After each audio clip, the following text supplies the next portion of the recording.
উনি যাচ্ছেন না কেন? ওনার তো যাওয়া উচিত।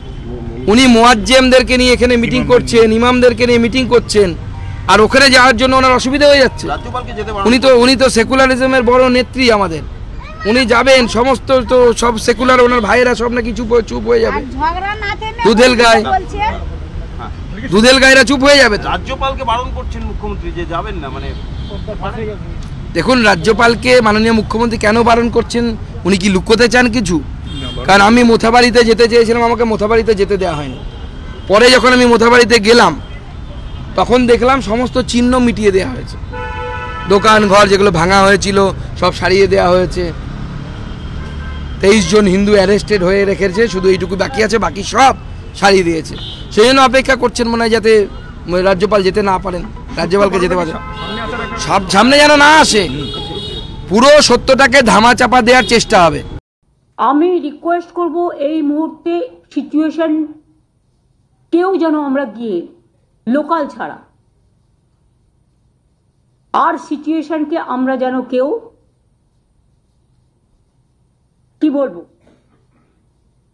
যে শান্তির বাতাবরণ ফিরে এসেছে, যে এখন মানুষের কাছে যেটা প্রয়োজন সেটা হচ্ছে কনফিডেন্সটা বিল্ড আপ করা।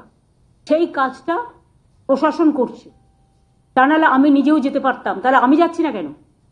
আমি তো যাবো ঠিক টাইমে, এখনই আমি যাওয়া মানে, তাহলে আমি গেলে অন্যরা কেন যাবে না? আইন তো cannot be discriminated between one to another. আমি অ্যাপিল করব মাননীয় রাজ্যপাল মহাশয়কে, প্লিজ ওয়েট ফিউ ডেজ মোর।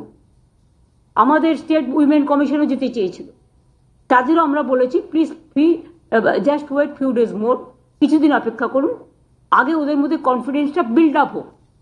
ফলে এখানে বড় প্রশ্ন হচ্ছে যে রাজ্যপাল এবারে কি করবেন? রাজ্যপালকে যেতে নিষেধ করছেন মুখ্যমন্ত্রী মমতা বন্দ্যোপাধ্যায় মুর্শিদাবাদে। রাজ্যপাল কি তাহলে যাবেন নাকি যাবেন না? গেলে কবে যাবেন? রুমা পাল আমাদের প্রতিনিধি আরো বিস্তারিত বলবেন। রুমা,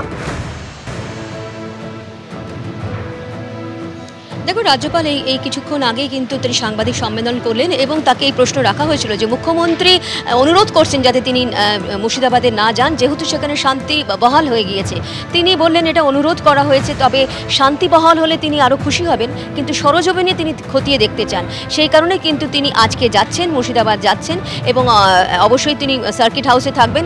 এবং তার সঙ্গে সঙ্গে আরও একটা কথা বলে রাখি, সার্কিট হাউসে থাকার পর কালকে কিন্তু সমস্ত এফেক্টেড যেগুলো একদম হিংসাত্মক যে সমস্ত এরিয়া রয়েছে সেই সমস্ত এরিয়াতে তিনি ঘুরে দেখবেন, এমনটাই কিন্তু রাজ্যপাল জানিয়েছেন। অর্থাৎ কিছুক্ষণ আগে কিন্তু সুকান্ত মজুমদার যে ভিকটিমদের নিয়ে এসেছিলেন সেই ভিকটিমদের সঙ্গে তিনি কথা বলেছেন এবং জানার পর তিনি আশ্বস্ত হয়েছেন যে তাদের কি অসুবিধা রয়েছে এবং রাজভবন যে তাদের সঙ্গে রয়েছে। এবং অবশ্যই তিনি এটা পরিষ্কার করে দিয়েছেন যে সেন্ট্রাল গভর্নমেন্ট এবং স্টেট গভর্নমেন্টের মধ্যে তিনি যে একটা যোগসূত্র স্থাপন করবেন তেমনটা কিন্তু পরিষ্কারভাবে বলে দিয়েছেন। আমি তোমাকে একবার থামাচ্ছি। রাজ্যপালের যাওয়া নিয়ে, মুর্শিদাবাদে তার যাওয়া নিয়ে তিনি নিজে কি বলছেন একবার দেখব।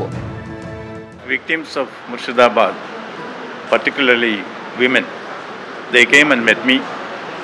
They had a lot of tales of woe to narrate, which was certainly very heartrending. I am going to the field to see for myself the realities in the field.